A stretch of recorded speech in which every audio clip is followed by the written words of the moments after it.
ओम शांति। आप भाई बहनों के मन में यदि कोई प्रश्न है और पूछना चाहते हैं तो हमारे व्हाट्सएप नंबर पर मैसेज के द्वारा पूछ सकते हैं। पिछले दिनों कुछ भाई बहनों द्वारा पूछे गए कुछ प्रश्नों के उत्तर हमने दिए हैं। आपको इनसे ज़रूर मदद मिलेगी। ओम शांति। एक बहन ने हमसे प्रश्न किया है, मेरा नाम चंद्राणी है। मैं आपसे अपनी समस्या का समाधान चाहती हूँ। मुझे खुशी नहीं रहती, मैं सदा चिंतित सी रहती हूँ। स्वयं को कमज़ोर और हीन भावना से ग्रस्त अनुभव करती हूँ। मैं इस कमज़ोर मानसिक स्थिति से बाहर आना चाहती हूँ। मैं भी दूसरों की तरह हंसी खुशी जीवन जीना चाहती हूँ। कृपया मेरा मार्गदर्शन करें। खुशी तो मनुष्य के जीवन का सबसे बड़ा खजाना है, परंतु आज बुद्धिमान मनुष्य खुशी को खोता जा रहा है। पशु पक्षी जीव जंतु सभी निश्चिंत हैं, परंतु मनुष्य सदा चिंतित प्रतीत होता है। आपने सुंदर लक्ष्य बनाया है नेगेटिविटी से बाहर निकलने का, और ईश्वरीय ज्ञान में वो शक्ति है जो हमें खुशी प्रदान करती है और निश्चिंत जीवन जीना सिखाती है। आप 10-12 स्वमान की सुंदर सुंदर बातें नोट करें। उनको बार बार अभ्यास करने से आपके विचार महान होने लगेंगे और आप हीन भावना से मुक्त हो जाएंगी। प्रतिदिन सेवा केंद्र पर जाकर ईश्वरीय महावाक्य सुने, जिसे हम मुरली भी कहते हैं। जब आप सुनेंगे कि भगवान कह रहे हैं कि तुम बहुत महान हो, तुम पद्मा पदम भाग्यशाली हो, तुम तो मेरे नयनों के नूर हो, तो आपके अंदर जागृति आने लगेगी। आपकी ये हीन भावनाएं ही आपकी खुशी छीन रही हैं। आप अपनी खुशी के लिए दूसरों की तरफ कदापि ना देखें। याद रखें, खुशी हमारे अंदर ही रहती है, हम उसे जागने नहीं देते। प्रतिदिन सवेरे उठकर आप परमात्मा से मीठी मीठी बातें किया करें, उनका शुक्रिया अदा करें और 1 घंटा रोज योग्य अभ्यास करें। इससे आपकी बुद्धि में लगी हुई गांठें खुल जाएंगी और आप खुशियों भरा जीवन जी सकेंगे। ईश्वरीय चिंतन से चिंताएं समाप्त हो जाती हैं। मैं और मेरा मनुष्य को चिंताओं की गर्त में ले जाते हैं। सब कुछ तेरा अर्थात समर्पण भाव और यह स्मृति कि भगवान स्वयं भी मुझे साथ दे रहे हैं आपको निश्चित जीवन प्रदान करेगा। इनका रोज अभ्यास करें। 6 माह तक आपको ये अभ्यास अवश्य करने हैं। हमें पूर्ण विश्वास है कि आप स्वयं खुशियों से तो भर ही जाएंगी, साथ ही आप सबको खुशी बांटने वाली भी बन जाएंगी। एक बहन ने पूछा है, मेरा बेटा 5 साल का हो गया है, लेकिन उसका मानसिक व शारीरिक विकास सामान्य बच्चों की तरह नहीं है।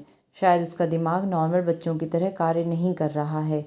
मैं परेशान हूँ कि मेरा बेटा अविकसित न रह जाए। कृपया मेरा मार्गदर्शन करें।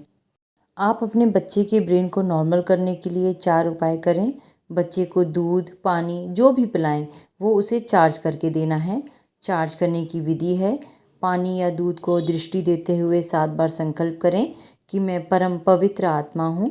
फिर आखिरी संकल्प करना है कि इसे पीने से इसका ब्रेन नॉर्मल हो जाए। आपको बच्चे के लिए प्रतिदिन 1 घंटा निश्चित करके योग अभ्यास करना है।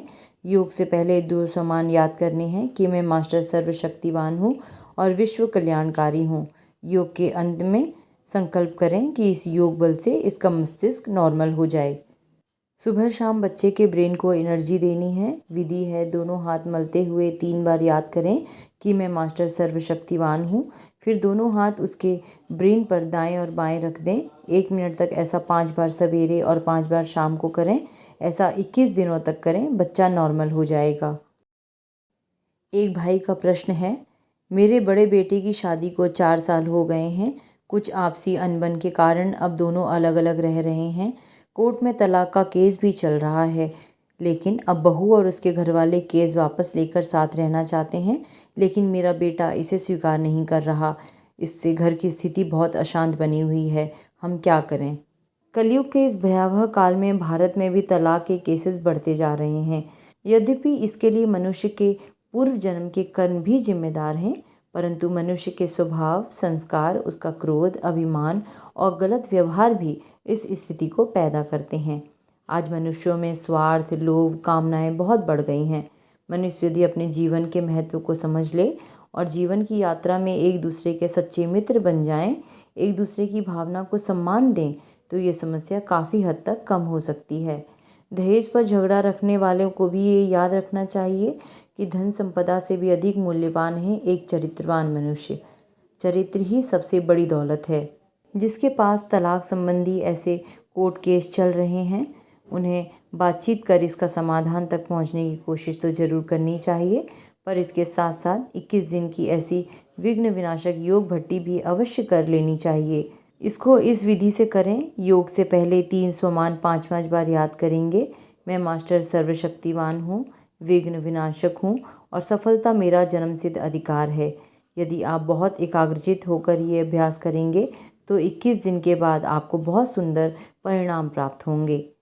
पिछले दिनों ही दिल्ली के एक अति विशिष्ट व्यक्ति ने अपना अनुभव सुनाया कि उनका पिछले 37 वर्ष से कोर्ट में केस चल रहा था और उन्होंने 21 दिन ऐसी ही योग भट्टी की और 25वें दिन ही फैसला उनके अनुकूल हो गया। योग में अनंत शक्ति है, ये हमारा कल्याण करती है।